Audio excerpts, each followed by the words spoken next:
As a city inspector, it is our duty to monitor buildings to ensure compliance with local ordinances and zoning regulations. In addition, we are responsible for verifying compliance with local and national building codes for new construction projects, as well as approving changes and repairs to existing buildings. We are responsible for the safety of every citizen, both inside and outside a building. After the One Meridian fire, which cost the lives of 3 Philadelphia firefighters, you can see that many precautions that were not put in place could have prevented this fire from being so deadly. If the One Meridian had automatic sprinklers on every floor, like most high-rise buildings at the time, the fire would have been stopped. After all, the fire was eventually put out once it reached the fully sprinkled 30th floor. At the time, most buildings relied on the fire department to be the sole savior when it comes to a fire. In this case, the One Meridian fire brought 51 engine companies, 15 ladder companies, 11 specialized units, and a total of 300 firefighters to the scene. Although their assistance did help, the fire was ultimately put out by the automatic sprinklers. Fire departments cannot be the sole expectation to suppress a fire. Every building must implement fire suppression equipment throughout the building, no matter what the cost. Problems arose because standpipes in the building were fitted with pressure-reducing valves, which were difficult to read and adjust. It was assumed that the fire department used hoses that require less pressure, when in reality they used hoses with fog nozzles which require more pressure. On top of this, because of the failure of the backup generator, there was no emergency lighting and the elevators didn't work, causing firefighters to be exhausted and disoriented. The backup generator was reportedly tested weekly. However, the last recorded date of testing, which was done under load conditions and failed, was 4 weeks before the fire. After replacement of a faulty part, the generator was tested again without load conditions and proved to work, but there were no additional tests done under load conditions. As city inspectors, we must work with maintenance to ensure that backup sources of power work properly under the worst possible conditions. Additionally, we must do better by inspecting more frequently and documenting those inspections in a more detailed way. It must be required to consult with the fire department routinely, because not only do codes change frequently, but also the fire department has more insight on what it's like in the time of emergency. We will always consider the fire department's needs before we adjust standpipes, and we must continue to communicate with all those potentially involved during routine inspections and work to improve codes accordingly.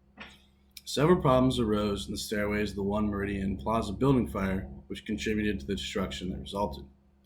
First, there were ventilation openings that allowed smoke to fill the stairways, making firefighting more difficult. But the even greater issue was that the stairway doors were locked, so the firefighters had to force the doors open, which delayed their response time even more. Now, the door locks were for security reasons, and a building code variance was granted. However, if we as city inspectors are to look at this from a virtue-based standpoint, that human lives have to be considered the number one priority, and not just following the bare minimum building codes in order to save money.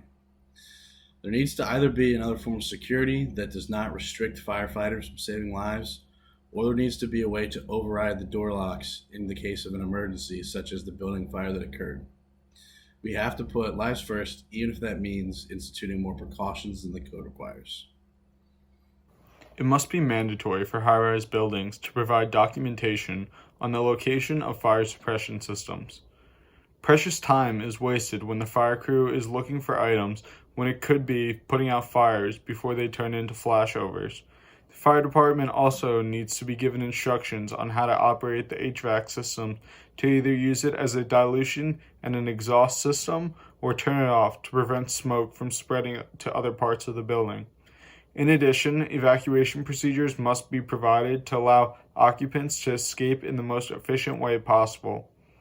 We will also require that high-rise buildings have a fire safety inspector that is certified to ensure that all fire systems are kept up to date and new installations are consistent with the code. The fire safety inspector will also be tasked with assisting the evacuation process and providing the firefighters with information about the fire safety systems within the building. To ensure the public safety, the safety of emergency responders, and to give the fire department the best possible situation to suppress a fire, consulting with the fire department when making new or changing fire safety codes must be mandatory. As a city inspector, we are held at a higher standard to report all violations to ensure the safety of all people in the building, as well as to mandate the inspections are done routinely and correctly. Better communication with the fire department could have prevented loss of life and the further spreading of the fire. With more fire suppression systems, proper maintenance checks, and greater communication, 3 lives could have saved as well as the integrity of the building. It was later decided there was no danger of collapse, but extreme structural damage was done. In total, there was over $100 million in property damage, and the next years it was demolished.